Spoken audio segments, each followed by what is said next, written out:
Tô aqui de volta, lembra que eu falei que eu ia voltar?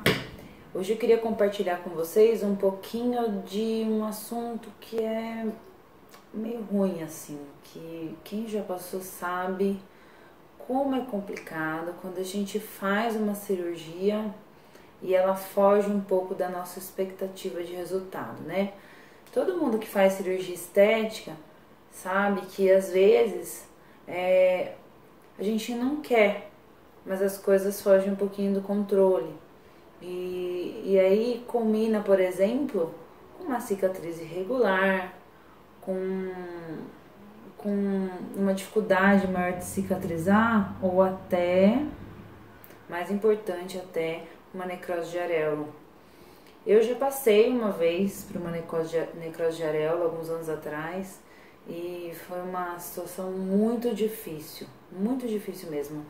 Eu sei, assim, de carteirinha, o que é você ter uma necrose de areola. Não é simples, você sofre junto com a paciente, você dorme e acorda pensando naquilo, porque quando a gente tem a intenção de ajudar, de melhorar, de fazer o bem para a pessoa, e aí, na verdade, sem querer, você acaba gerando um mal, é muito sofrimento, é muito complicado passar por isso, né? Então, eu vim aqui para colocar um pouquinho do que eu já tenho percebido, que são as causas que mais frequentemente têm gerado esse tipo de problema. Até porque vem para mim muitos casos de necrose de areola, mais do que eu imaginava que eu ia receber, né?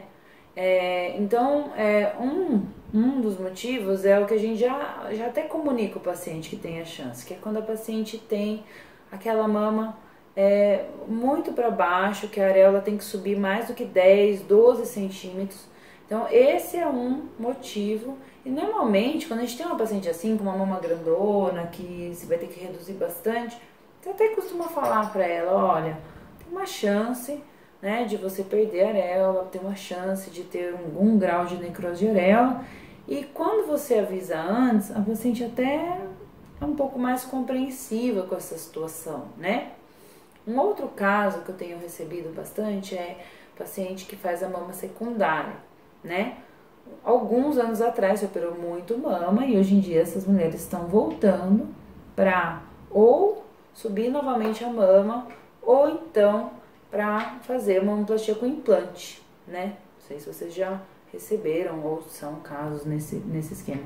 Mas, como normalmente não é o mesmo cirurgião que faz a primeira e a segunda cirurgia, pode acontecer de você não saber onde o cirurgião anterior diminuiu a irrigação da areola, né?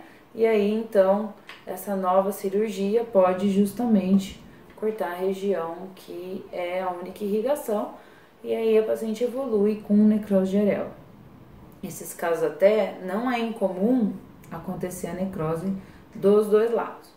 Como isso já é uma coisa que a gente sabe, que a gente aprende na residência, também não é incomum se avisar antes, né? Você fala para o paciente, olha, existe uma chance, não foi eu que te operei, mas tomara que não aconteça, acontece, a paciente sofre, mas foi avisado antes.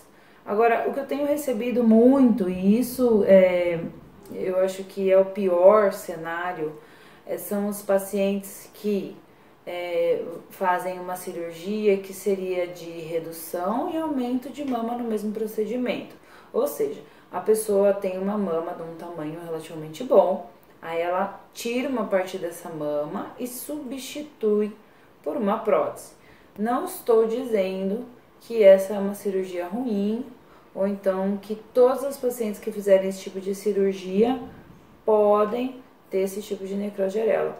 Mas eu tenho recebido alguns casos com esse perfil, que não é uma mama muito grande, que tinha que subir muito a areola, e nem é uma mama secundária. E o que eu acho complicado nesse caso é que, às vezes, as pacientes são muito jovens, né? 20, 20 e poucos, até menos de 20 anos. Paciente que logo, precocemente teve essa queda da mama, e aí ela faz uma mamoplastia com implante, e aí evolui com necrose, às vezes até necrose dos dois lados, né? Bilateral. Então, é um caso assim que eu acho que é muito, muito complicado de lidar, né? Porque normalmente nós não avisamos a paciente que ela pode ter essa necrose de areola. E aí é aquele susto, né? Quem já teve a necrose sabe como funciona, né? Quer dizer, a paciente opera, aquela expectativa, e aí quando ela volta para fazer o curativo, que você tira o curativo, e aí você olha, a areola não tá indo bem. Nessa hora, eu vi duas formas que os cirurgiões têm reagido. Alguns cirurgiões escondem o problema. Daí eles fazem normalmente curativo, não comunicam a paciente. E aí a paciente percebe que alguma coisa não tá boa, mas ela não fica sabendo efetivamente o que está acontecendo, ela só sente aquela tensão, né? E tem cirurgião que já de cara já fala que essa possibilidade está existindo. Eu não sei se eu posso opinar sobre isso, né? Mas eu percebi que as pacientes que foram advertidas mais precocemente aceitaram um pouco melhor a situação. Porque a paciente ela percebe que alguma coisa não tá normal, que alguma coisa tá estranha, que a cara do cirurgião não tá boa. E, bom, continua a evolução dessa necrose. Eu percebi que algumas pacientes ficaram meses fazendo curativo e, inclusive, em todo esse tempo, esses dias, o cirurgião não mencionou a palavra necrose. Eu tenho certeza que o cirurgião não mencionou porque ele não devia estar lidando bem com aquilo ele, porque também é uma pessoa com sentimento que sofre junto. Mas eu percebi que as pacientes que o cirurgião não falou necrose, não usou o termo necrose, não colocou a paciente a par do que estava acontecendo, na verdade eu sei que eles estão sofrendo, mas eles passam a imagem para a paciente de que não estão se importando. Teve paciente que interpretou o cirurgião não falar, não está se importando. E aí eu acho isso um pouco complicado, porque daí isso faz um pouco da quebra da relação médico-paciente. O paciente vem um pouco mais revoltada, mais chateada. E outros cirurgiões que já vão comunicando, vão explicando, vão vivendo junto. Parece que esse tipo de situação gera uma certa empatia, né? E a paciente não perde, então, essa relação com o cirurgião, que eu acho que ela é importante. É claro que quem mais sofre nesse tipo de situação é a paciente. Não tenho dúvida, eu não consigo estimar o tamanho do sofrimento de você ir para fazer uma cirurgia estética, né? E aí evoluir para um problema gravíssimo. Eu lembro que teve uma paciente uma vez que ela não perdoava a cirurgia dela, ela não perdoava. Ela tava assim muito chateada porque a cirurgia não foi franca com ela de início. Ela chegava, e aí, bom, vamos fazer a pigmentação, vamos. Aí passei anestésico, esperei alguns minutos o anestésico para fazer a pigmentação. Como é de praxe, se eu acho que não é só aquela pigmentação da areola, vale a pena mexer alguma coisa de cicatriz, eu sempre ofereço, né? Vamos fazer areola, vamos também melhorar essa cicatriz que tá um pouquinho escura, né? Sei lá, como se fosse assim um ganho secundário. Eu não sei se vocês também fazem isso, mas eu tento dar algum ganho secundário, né, para paciente. E aí, bom, foi a pigmentação mais dolorida que eu já vi. Por que a paciente sentiu tanta dor, né? Não era só a dor física, a dor da pigmentação. Tinha uma dor emocional associada àquele procedimento, naquela mama que já tinha sofrido tanto, sabe? Eu tive que ficar interrompendo o procedimento, conversa, passa mais anestésico, espera um pouquinho. Bom, fizemos o procedimento. É claro que é um processo emocional. Tudo que acontece é um processo emocional grande. Aliás, essa paciente, quando ela veio a primeira vez pra mim, eu expliquei que a primeira coisa pra gente começar nosso tratamento seria ela aceitar a perda da mama. E ela voltou pra casa sem fazer, e ela voltou e falou, eu tô preparada pra fazer. Aceitar a perda, ela, por menos que pareça, é muito importante para o nosso processo, porque a areola que a gente vai fazer, ela pode ser muito parecida com a anterior, mas a perda, ela nunca vai deixar de existir, tá? Você só dali para frente vai poder voltar a ter as suas atividades comuns. A reabilitação que eu considero nesse processo tem a ver com você se sentir novamente à vontade, né? Para tirar a blusa na frente das pessoas, para ter coragem de se trocar num vestiário comum, de academia. E essa é a reabilitação, não aquela, não, tem que voltar a ser a areola que eu tinha antes. É complicado, a perda aconteceu, isso não vai voltar atrás, né? O fato é que, só para continuar a história, eu precisei fazer mais de uma vez o procedimento nessa paciente. E o que aconteceu? Nas próximas vezes já não foi tão dolorido, olha que interessante. E pela lógica, você tende a renervar a areola com o tempo. Então, pela lógica, a primeira, a segunda e a terceira vez que faz deveria ser mais dolorida que a primeira.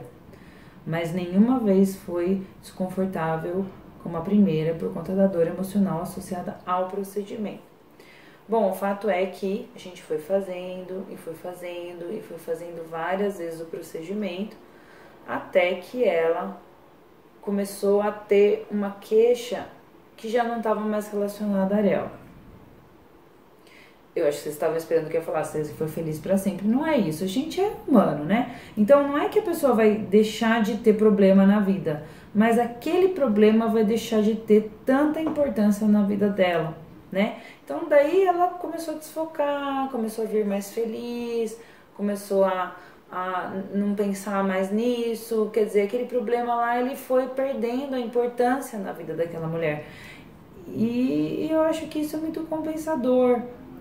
Praticamente todas as pacientes de necrose de areola que eu tenho, eu me disponho sempre a ir fazendo a quantidade de procedimentos necessária para a paciente se sentir reabilitada mesmo. E elas se sentem.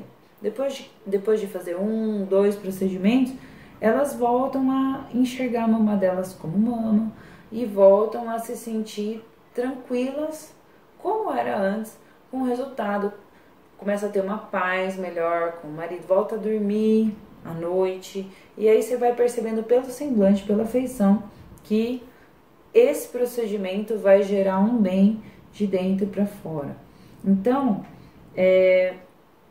eu acho que por muito tempo a gente achava que a única forma de corrigir a necrose de areola seria operando novamente, né? No passado a gente corrigia esse tipo de procedimento pegando um enxerto de pele da região da virilha, e eu achava isso muito doloroso, porque além de você ter uma cicatriz em cada mama, você também fica com uma cicatriz na região da virilha, e isso ia deixando a autoestima da mulher mais baixa ainda. Quer dizer, são regiões muito delicadas para você deixar com cicatrizes, né? Então, e fora ter que ir de novo para o centro cirúrgico, essa negação de ter que operar de novo por uma coisa que você não estava preparada para passar. Então eu acho que a pigmentação, ela vem num momento mais apaziguador, é mais simples, você tem a oportunidade de ir conversando e de ir trocando experiências de outras pacientes que passaram pelo mesmo processo, e a gente, é bem bonito de ver como que a autoestima dessas mulheres vai crescendo ao longo do processo, que às vezes demora 1, 2, 3, 5, 6 meses, dependendo do caso, da dificuldade, mas da minha experiência até agora, todas as pacientes que a gente fez, depois de um tempo, do tempo necessário, foram se sentindo mais em paz, né? E aí, para quem é mulher, sabe que a mulher em paz, a família toda fica em paz, né? Porque a gente não consegue esconder quando não tá bem, né? E aí adoece todo mundo junto, sem querer, dorme mal, mas... Bom, só pra lembrar vocês que existe sim uma luz no final do túnel e que se você tá vivendo uma história parecida com essa, calma, não é o final. Se você ainda não tá feliz é porque ainda não chegou no final. Tem muito que pode ser feito por você para você voltar a ter paz.